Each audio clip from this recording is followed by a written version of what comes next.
What does it mean to be a successful public transit agency? What are you doing to lead the way? It's time to learn from the top transit professionals from around the world. This is Transit Unplugged with your host, Paul Comfort. Welcome to Transit Unplugged. I'm your host, Paul Comfort, and this is the world's #1 transit executive podcast heard in 100 countries. Today, we're excited to bring you one of the world's leading transit executives, Jeremy Yap. Jeremy is the Deputy Chief Executive of Public Transport Policy and Planning for the Land Transport Authority in Singapore. He's also Chair of the Organizing Authorities Division, UITP, and Vice President of the UITP Executive Board. Jeremy, welcome to the program. Thank you, Paul. Glad to be on Transit Unplugged. Yes, great to have you with us. This is an honor for me. As you know, we were just both on a big UITP webinar last night with almost 600 people from around the world, and I was fascinated by what you're doing there in Singapore. I can't wait to dig in today and unpack it all. Sure, I'll be happy to tell you about it. That's great. First off, though, maybe you could give us some context for our listeners around the world that are geographically challenged, like a lot of people are. Tell us about Singapore, the island nation, and give us kind of a take on the country itself. Okay, so first up, I thought I should clarify: Singapore is not part of China. All right, it's on the tip. It's on the tip of the Malaysian peninsula. All right, we are just across from Johor, the southernmost tip of Malaysia. So Singapore is an island as well as a city-state with state functions, and so we are very densely populated. We are only 720 square kilometers, but we have about 5.6 million inhabitants. So that makes us pretty dense. And so that means that we need to have an efficient way of moving people about. And, being part of the Land Transport Authority here in Singapore, this is part of, keeping Singapore moving. And Singapore is in the tropics. So it's about around 30 degrees Celsius all year round with rain, and quite a bit of humidity. So a lot of the infrastructure that we put out here in the Land Transport Authority in Singapore is in air conditioned because we don't have the 4 seasons. And we are multi-racial, multi-religious society. And so we need to have an inclusive culture. And that also plays out in the way that the transport system and other sectors support the population and the employment. So that's in a nutshell, Singapore. Yes, that's great. So I'd like to tell us about yourself some before we get into your actual agency. You've got a fascinating career, and most of the people, the tens of thousands of listeners we have around the world, many of them, I actually think most of them, work in the public transportation industry. So I like to share with them kind of the career story of our guests, because everybody wants upward mobility, and you've made it to the top of the industry. So tell us how you got there. Okay, I didn't originate in the public sector. I actually had a career practicing law. I am still an advocate and a solicitor of the Supreme Court of Singapore. I was called to the bar. So I practiced for several years doing litigation, court work. Then I joined LTA as a legal advisor, and then I got into policy work, and I was seconded to the Ministry of Transport from the LTA for a good number of years. And so that's where I honed my policy skills and developed my policy acumen. And then part of my work also deals with, right now in my career as Deputy Chief, oversee both the operational aspects as well as the longer term strategic planning aspects. So if you would call it multifocal kind of a job, some call it ambidextrous, right? Because you need to pay attention to the burning platforms, Paul. But at the same time, you need to have a longer view of things, and COVID, has that sort of a thing as well, the 2 dimensions, because you just can't look at the firefighting aspects. You have to look at the recovery, right? And whether directionally you need to change paths or the flight path changes and all that. So in short, I changed course in my career from a practicing lawyer. I came into the public sector because I really wanted to. I've always been keen on the public sector. So I thought that was a good opportunity for me to transit. And I've never regretted, never looked back on the public sector. I think I like to think that I've been of good help in trying to make the experiences of Singaporeans better in terms of the way they travel, and expanding the mobility options for Singaporeans. So, in a nutshell, that's where the career has taken me. That's great. Do you have a family? Yes, I do. Yeah, and my wife is in the public sector. Yeah, Okay. so we both are in the public sector. She's in a different sector, and I'm in transport. But we love serving the members of public and developing and shaping policies that will make a difference. That's wonderful. You and I have that in common. I'm an attorney as well and practiced law for a while. And I think you and I share a passion that what we're doing in the public transit sector really does make a difference in the lives of millions of people every day. And Absolutely. If we do it wrong, we can ruin someone's day. If we do it right, we can make all the connections seamless so they don't even think about it, right? And, Absolutely. yeah. And that's one of the fascinating things I love about your transportation system. As I told you, I really believe that your transit system, the Land Transport Authority, is one of the premier transit agencies in the world. And I can't wait to describe it. Let's get into it now. Give us a description of your agency as a whole, and how it fits into the political structure there in Singapore. So the Land Transport Authority is a statutory board, part of the Ministry of Transport, which is the parent ministry. So under the ministry, you have maritime, you have aviation, but this is the land transport sector. So we are about 6,800. So what we do on a day-to-day basis is we plan, we build, we design, we construct, we oversee the projects of the metro. We're expanding the metro network. Just to give you some sense of the pace of development, we are about 230 kilometers of rail right now, metro. And in about 2030 or thereabouts, we'll be pushing to about 360 kilometers. And that means, Paul, in practical terms, we build 1 kilometer of tunnel every month. And every 2 months, we pop up an MRT station or a metro station somewhere underground on top.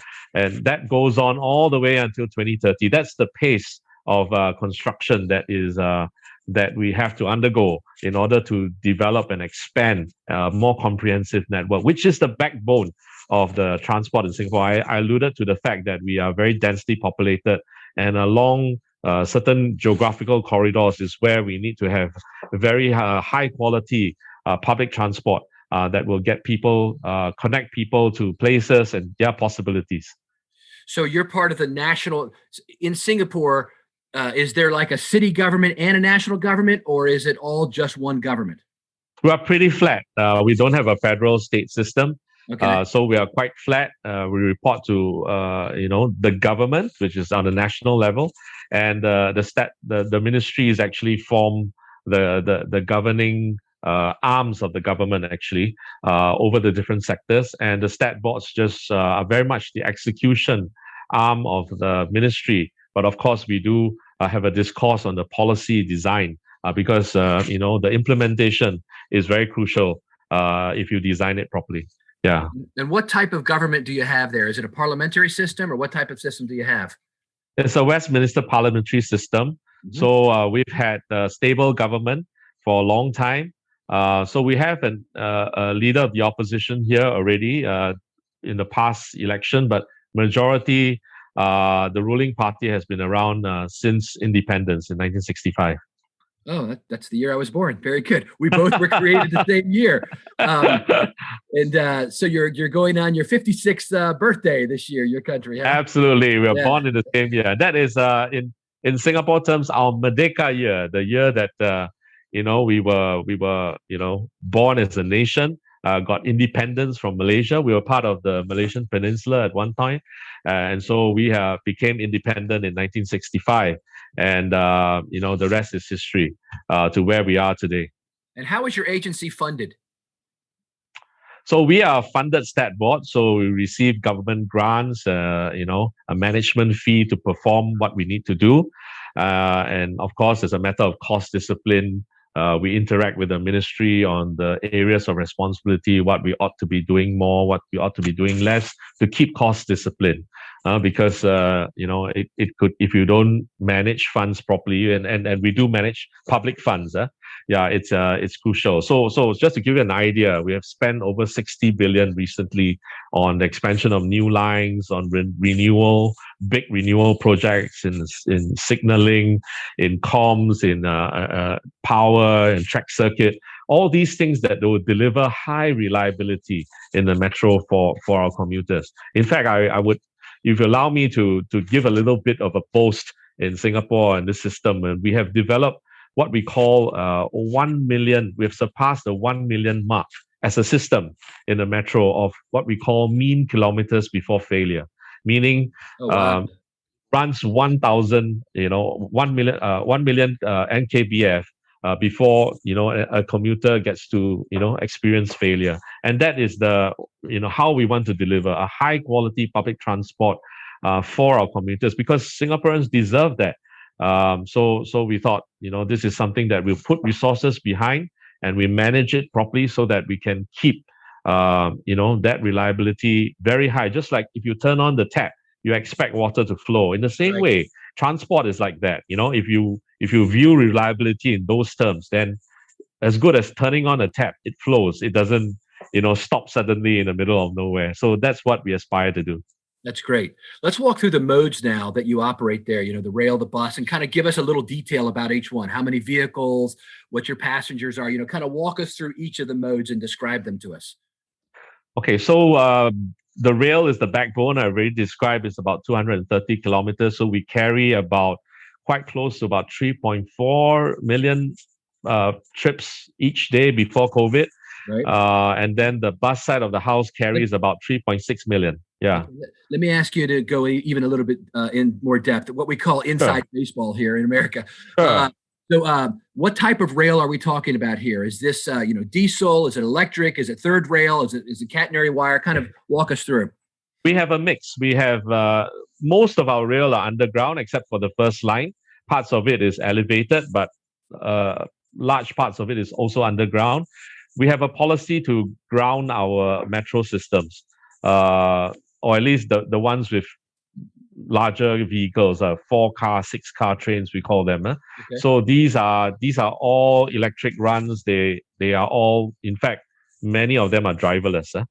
So we already have autonomous thinking very early in our history. So driverless trains already. So we have about 6-7 lines now already going. We're pushing beyond, as I've said, expanding the rail network very aggressively. Yeah, and on the bus side of the house, we have about 14 packages, right? So we have tendered about 4 or 5 packages, from the incumbents. That we had 2 original bus companies who were operating here, but now Go Ahead, you're familiar with Go Ahead, they operate packages here, as well as Tower Transit, right? They are in town as well. So we have 4 very involved, very capable bus operators. And so we have 14 packages, and Tower Transit operates 2 of them. Go Ahead operates 1, and between the 2 original incumbents, there's a division, and SBST, one of the larger incumbents, operates about 9 packages. Okay. So it's a contestable market, and that one is really what we call gross cost market. The metro operates on what we call net cost, risk sharing kind of arrangement. Very good. Yeah, as you and I were talking about in the green room, contracting is becoming really, especially coming out of COVID, as some people are tighter on funds, a real option, not just for paratransit, but for fixed route buses like you do there in Singapore. I noticed that it wasn't always that way, but you guys decided to go and contract out. And are you satisfied with that choice? Do you feel like the customers and the agency have been satisfied with the choice to contract out? We are absolutely thrilled, Paul, by this move. I think it's something we have not looked back, and we never regretted it. I'm glad we moved there, because before that, where the risk was very much on the operators, the revenue risk, the fare box risk was very much on them, and they had to bring in their own vehicles. And when we asked, when commuters were up in arms about, route expansion and adjustments and meeting the needs of new developments, it was always very cagey, because, it's bottom line conscious, the operators couldn't move. But as a result of bus contracting, on a gross cost model, we get to call the shots because we are paying. We take the fare box revenue risk, and that puts you. And in fact, we take the asset risk as well. So we actually centrally own the depots as well as the fleet. So actually, all the operators need to do here in Singapore is turn up and operate the bus services well. And so the result of that, and this is where we're coming to, the bus satisfaction rates have really gone through the roof. So we were in our mid 80s, and now we are in our high 90s, very much inching towards 100% in satisfaction. So we're very happy about that from the commuter's point of view. But the key is really how to sustain subsidies, as most countries and transport authorities would struggle with. So that's something that, of course, we have to manage well. Yeah. Can you tell me about your fare box recovery ratio there on, bus and rail and those kind of things? You charge a fare, and how much of your cost is covered by that? Do you know? I would not go into precision, but on bus and rail, we clear the halfway mark. Oh wow! Yeah, so we're not too bad. Yeah, we're not in the 0.2s or the 0.3s. Like we are here in America. So we're not in a super healthy place, but we're trying to adapt the offering, as it were, the supply. We all have to do that, right? We have to calibrate, and COVID gives us a different travel pattern, so we have to adapt the new demand, as it were, with the new supply. Yeah, and vary that and making sure that it matches properly and optimizing the network. That's the key. That's right. So you have bus and rail. What other modes do you have, and which ones are you experimenting with? Not so much experimenting. The taxi industry has always been there. We see it as a first and last mile deliverer as well. Of course, with the disrupted taxi industry came point-to-point ride-hail kind of services. So in Singapore, we're very fortunate. We never had a protest with the taxi community, with the private hire cars. Very early in the day, we brought the unions together. It was harmonious. And so we are able to stitch it together with the bus and rail, so that in an integrated fashion, commuters will have even more options. And so that is one side of the house. And of course, the next spectrum that we're looking at is really about autonomous vehicles, because as you well know, Paul, a lot of especially for buses, a lot of the cost structure is in manpower. 60% easily. So if we could work on that, then services become more sustainable, right? So that is also the key. And looking at COVID, right? If really human contact is an issue, then autonomous driving and buses for fixed and scheduled services as well as on-demand services give us additional options in terms of resilience, right? So tell us about your COVID experience. You mentioned that just now. And walk us through, what's been happening over the last year and how are you recovering, those kind of things. Yeah, so like most cities, it was a revenue crisis. So ridership plummeted. At the point where we called it a lockdown, which is a circuit breaker, we were down in the 20s, 20% of the pre-COVID ridership. But we've steadily recovered. We were at the 70% mark, daily average ridership, both on bus and metro. We were about there, and we hope to recover further, from there. And but the interesting thing, Paul, is that we've seen some leveling of the peak, and that is pleasing to us because it does mean that I don't have to chase after the peak and inject services just to meet the peak of the peaks, which is is a very strain on resources, as you would know, and so that leveling is something that we've taken advantage of. It's something that we, it never wastes a good crisis, right, Paul? So as Winston Churchill said, make sure that when, COVID serves it up to you, you make sure that you shape it in the way that you like it. So when we saw the peak leveling, the off-peak rose. And so, we saw it rise a couple of percentage points. It was pleasing to see, so that even as the ridership recovers, it didn't recover in the same form. It recovered in a more distributed manner. And that was pleasing. And that's something that we seek to entrench and shape, because something that is positive, you want to shape it actively rather than just let it evolve. Yes, that's happening all over the world, as you know, Jeremy, is that transit agencies are taking this crisis moment as an opportunity to reevaluate and reevaluate what services they're offering. Focus on what is our core mission? Is our core mission just to basically be a commuter service, to run people in and out of the city at the AM and PM peak, or is it to provide the mobility needs of everyone all day long? And I think a lot of folks are realizing it really is about uh, improving the customer experience and opening mobility options to all of life's opportunities for everyone, not just going back and forth to work. Is that what you're seeing there? Yes, Paul, and I couldn't agree with you more. I think a good mobility system needs to be not just integrated but inclusive.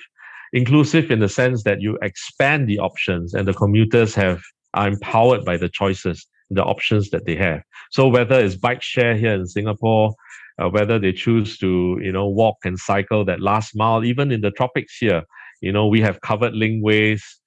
We have cycle paths that are being aggressively built. We have 480 kilometers right now. We're pushing to 1,300 kilometers in 2030. So that's something that we are also aggressively building. And so, we thought that, in humid Singapore, nobody would cycle, but we were so wrong, Paul. Whether it's men in Lycra or just the average Joe, and a lot of people are taken to cycling. During COVID, I'm sure it was a common threat Yes. in European cities. We saw it UITP. Suddenly cycle lanes popped up all over the city, right? Yeah. Right. So that is something we want to preserve as well and entrench. Yeah. That's good. So part of your title, Land Transport Authority, indicates the land is the first word. Are you all involved in land use policy decisions? And as new buildings and new developments go up, do you integrate the transit system with them ahead of time? Those kind of things. Talk to us about that. Glad you asked this question, Paul. We do. So land transport is very intricately interwoven with the land use planning process.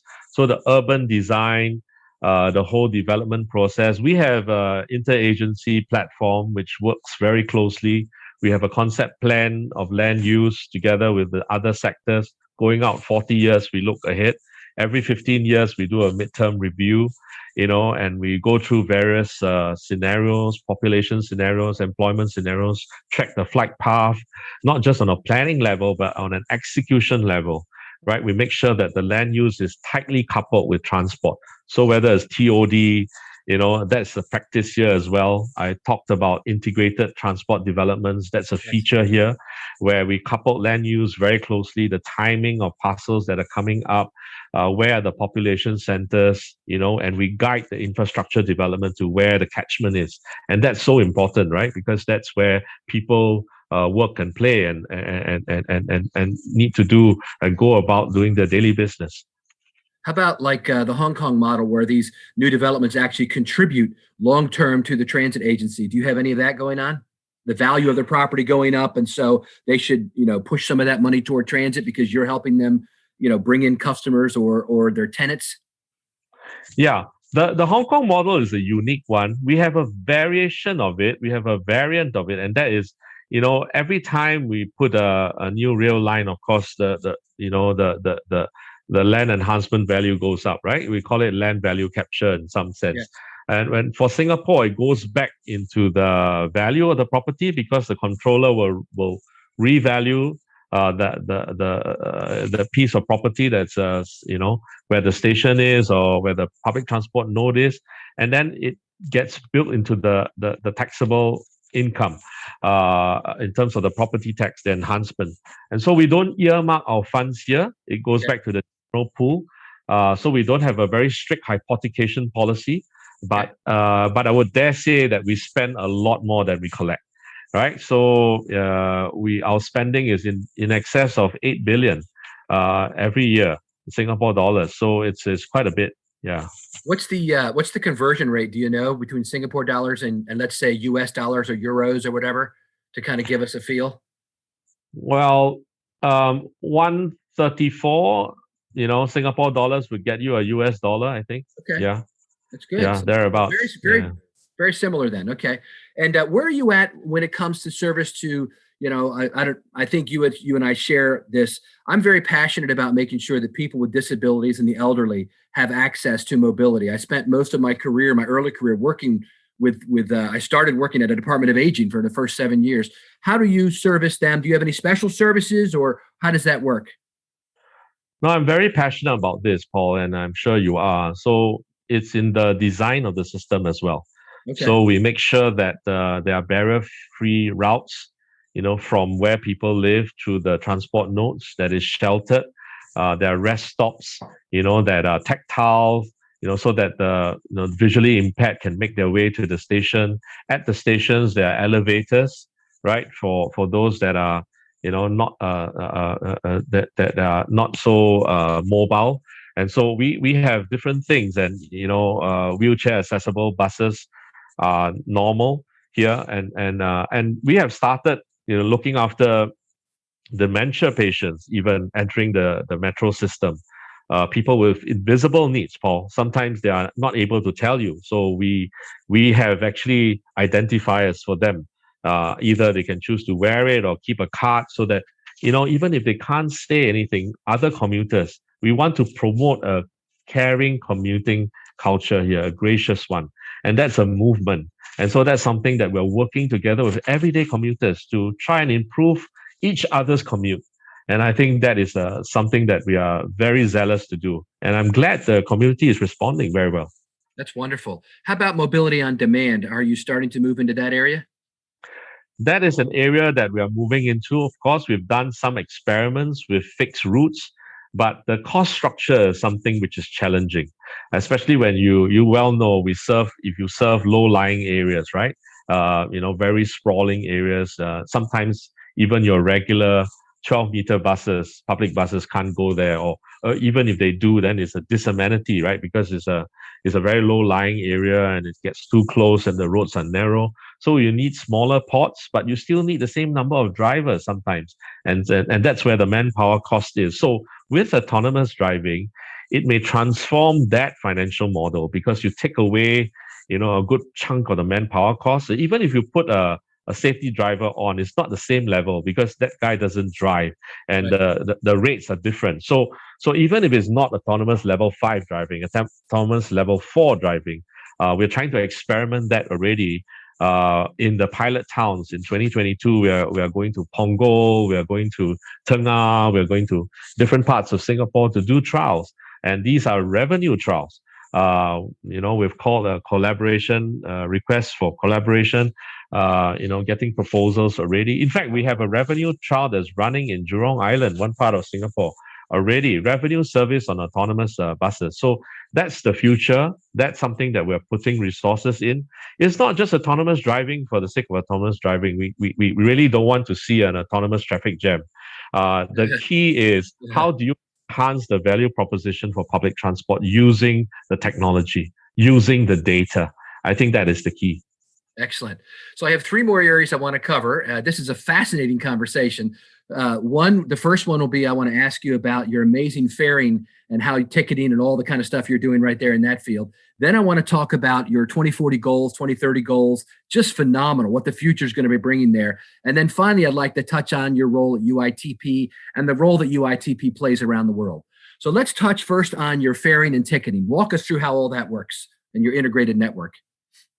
So we have integrated distance fare structure, meaning you can use the same stored value card. We began with that. You don't have to pay an extra boarding charge, Paul, as you transfer from bus to rail. So the systems are all integrated. Back end, we allocate the revenues between the bus and rail. So we do that quite well. And recently, and that's worked out well for us because it's a cashless kind of a transaction. But to push towards smarter ticketing, as it were, we have gone into accounts-based ticketing. And why that is useful is because we can expand again the optionalities for commuters. If they don't possess or they forgot to bring their store value card, they can whip out their Visa or their MasterCard, and they can get on the train and the buses, no sweat.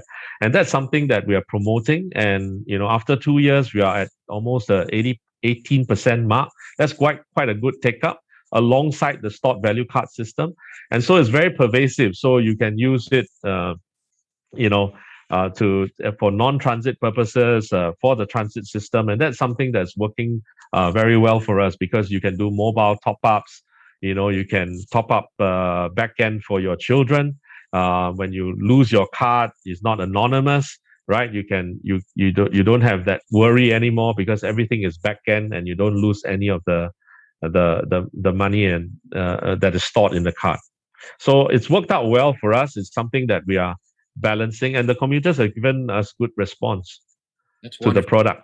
Yeah, I think keeping it simple, right? And are you moving away from cash at the fare box? Are you encouraging people to use these cards versus cash so it speeds up the boarding process? We have already moved away from cash in terms of the transaction, the payment transaction, because when you use stored value card, there's no cash involved. You tap and you go. But I think where we are moving is the top-ups, right? Because when you go to the top-up machine, you're still using cash to top up, even though transactionally you're not paying by physical cash, right? So we're trying to move the entire system because it costs money to do cash handling, even for the top-up machine. So with accounts-based ticketing, it's all back-end, right? It's the top-ups are all back-end. So you save a lot of the infrastructure that you put out in the ecosystem. So that's something that we are pushing out very aggressively.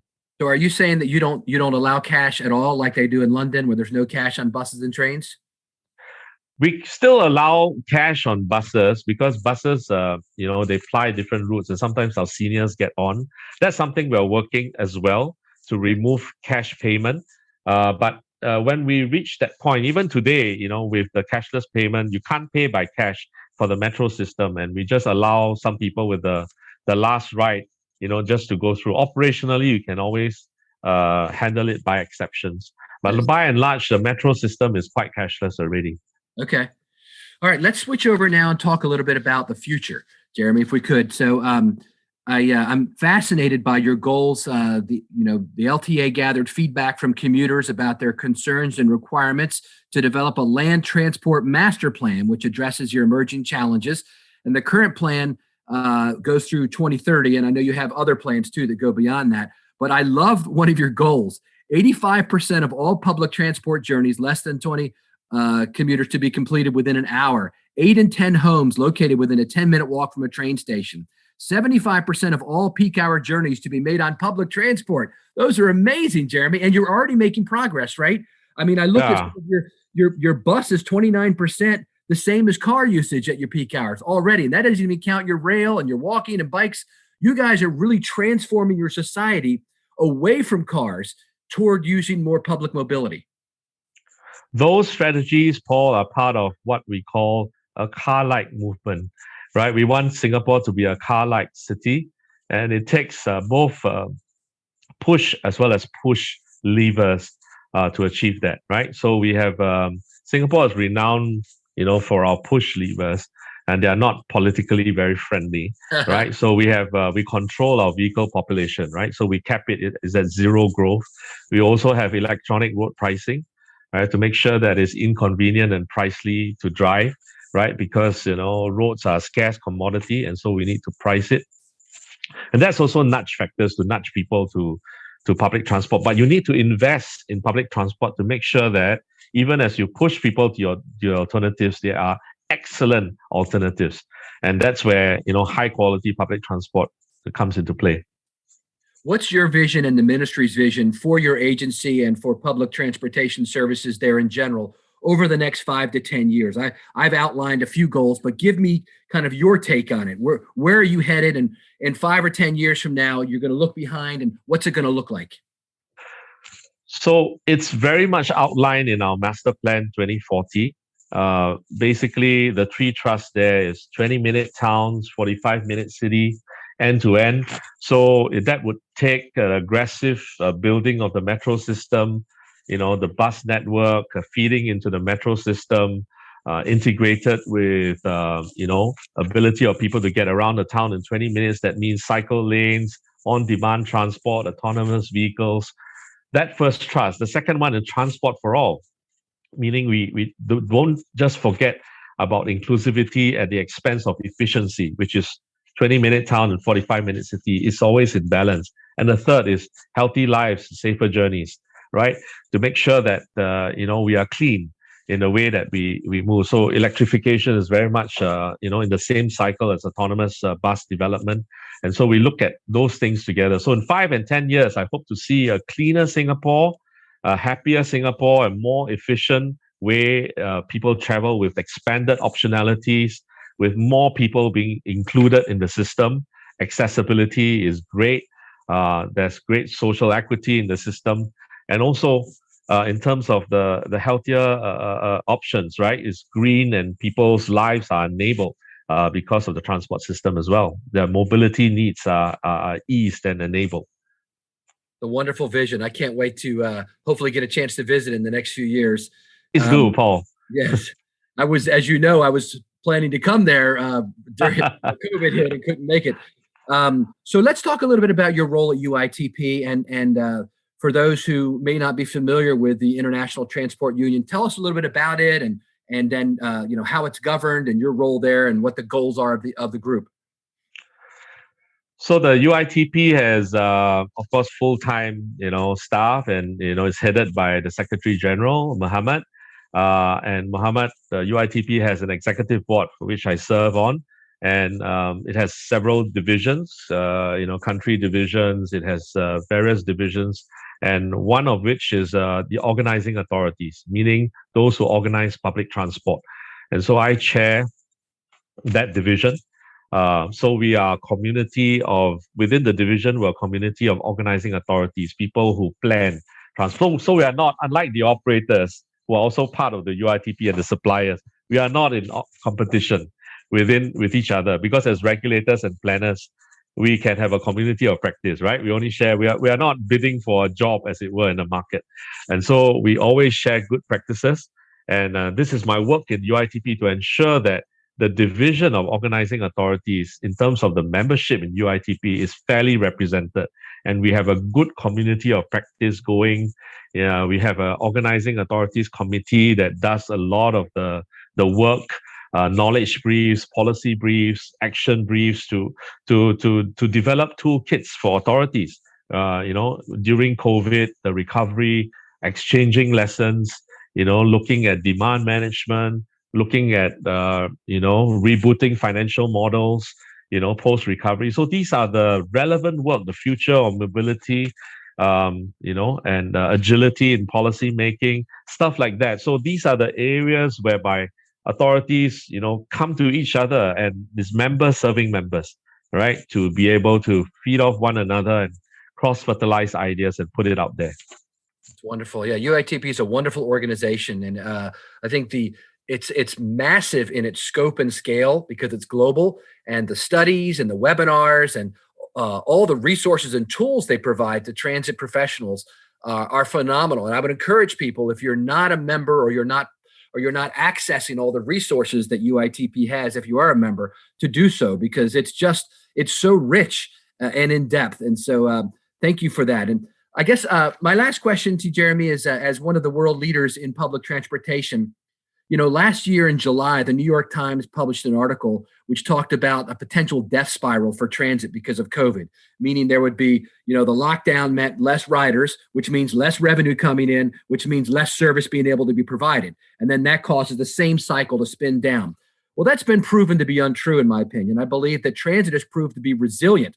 Federal governments across the world, like here in the U.S., have stepped up to provide filling the gap funds to help them through the crisis. And now public transit ridership, like in Singapore that you mentioned, up to 70%. We're seeing those same kind of numbers in North America in the bus services, especially, not yet on the subway and commuter trains, but on the bus services, they're heading back up.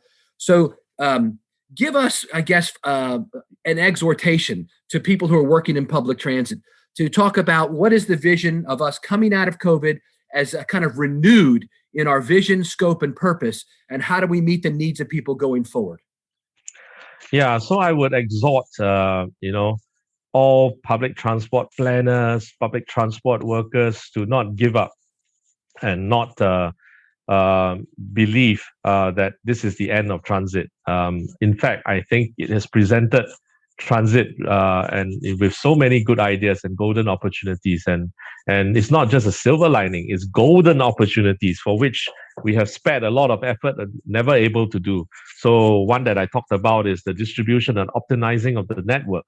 So even though it's in the state of recovery, it's how it is recovering. In which places is it recovering in the same way? Is it taking the same shape? So I would say that there is this is an opportunity to build back better, a higher quality public transport that is well sanitized, high levels of hygiene will attract more people in ridership. Population will still grow, urbanization will still take effect, and so people.